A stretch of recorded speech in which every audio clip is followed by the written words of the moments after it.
Today I'm going to be checking out the Xvive A58 wireless guitar system.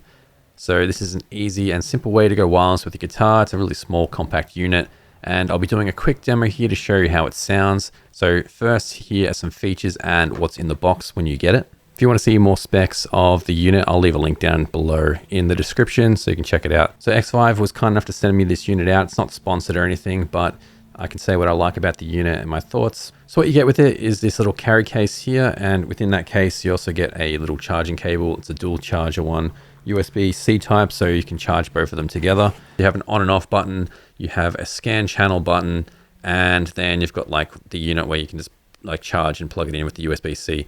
So inside the little carry case here, you get the two parts. So here we've got the transmitter, and then we've got the receiver unit. So basically the transmitter just plugs into your guitar, and the receiver plugs into your amp, your pedal, or wherever you want to send the signal. And they flip out like this. So if we take a look, you got these little guitar jacks that they flip out to plug into your guitar or your amp or whatever. And they fold, which is really nice as well.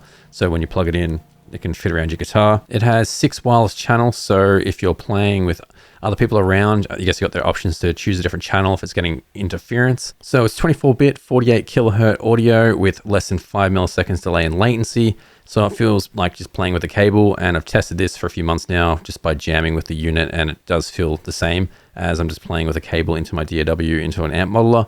So you're not going to notice much latency. It's just going to feel pretty normal. Like I couldn't notice the difference between the cable and the unit. So that's nice. So you also get up to 100 feet in range, but with the obstacles like walls and larger things around it can affect the signal. I'll go into that a bit later in the video, but you can get 100 feet with like, nothing in the way basically. And the battery lasts around 5 hours with playing. And when it gets low, the transmitter and the receiver, they'll light up red, letting you know that it's low on battery, you need to charge it. One thing I really like about it is simple and pretty easy to set up. Like there really isn't much to it. You charge it, you plug it into your guitar, your amp, and you turn it on, and that just works. Like there's nothing complicated and extra steps in like syncing it. You can change the channels if you're having any issues, but it's just a click of a button.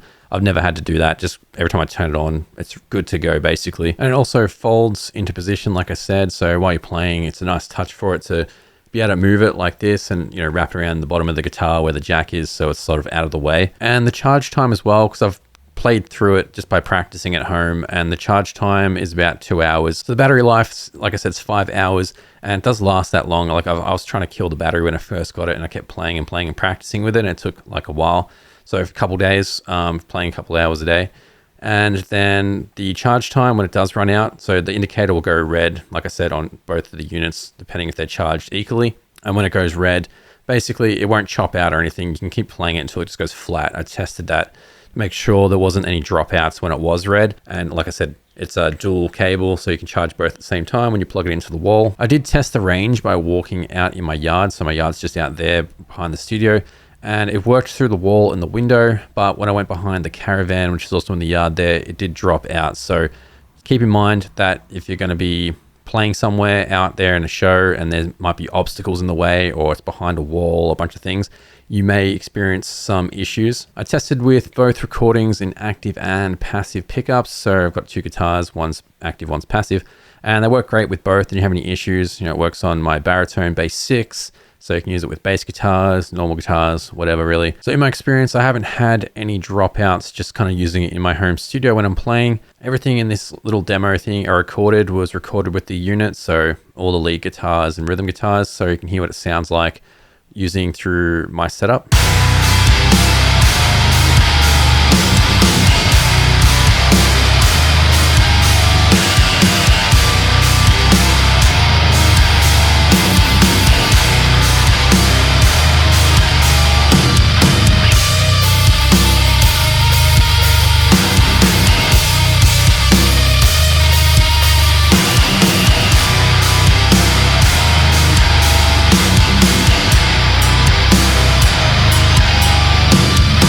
All right, so that was the demos in a mix. Here's the live demo of the unit. So all I've got is my DAW, so it's plugged in to my RD4 interface and my Schecter guitar here.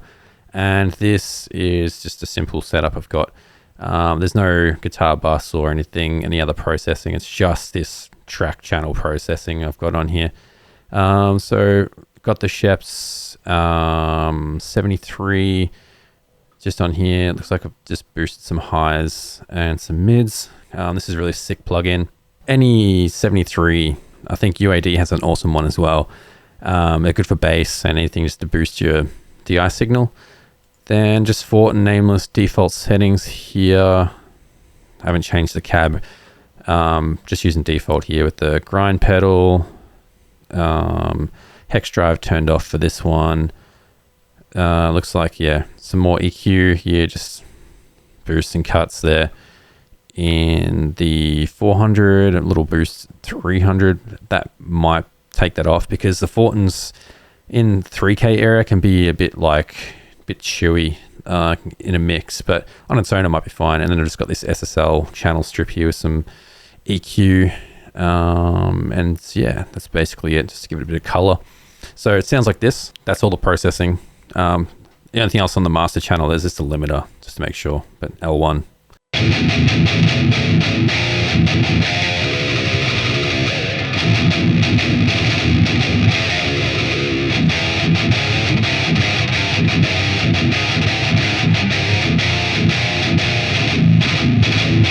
Playing with the unit, it's like the latency, like it just feels normal, like I'm using a cable into my DAW.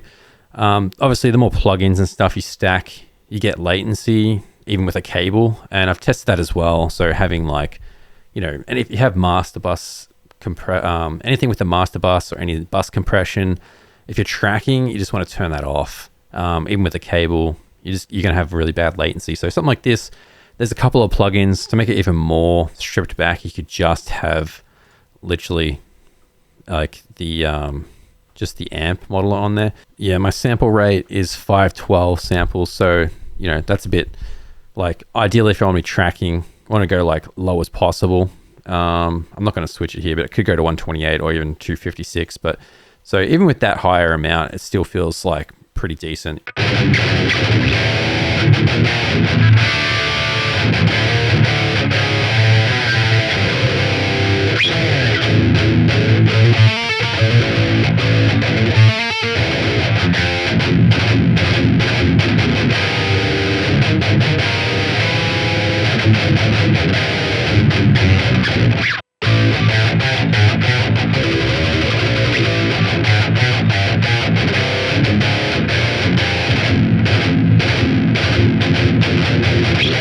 So overall, I think the unit's a pretty solid option if you want to go wireless and, you know, on a budget. So it's pretty affordable.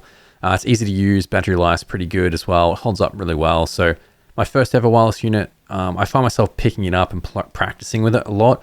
Like I find having a cable going through on my desk is really annoying. So one thing I love about using it at home is I can just kind of like sit on the couch or my bed or move around, or yeah, it's really good for that. And obviously if you want to play live as well and you don't have cables, like it sounds pretty good. Thanks for watching this video, and thanks Xvive for sending this out. It's great to have some gear to share with you guys on the channel. I want to do more sort of gear reviews, but obviously having access to gear being sent, you know, it's a good privilege. So thank you very much everyone, and we'll see you all in the next video.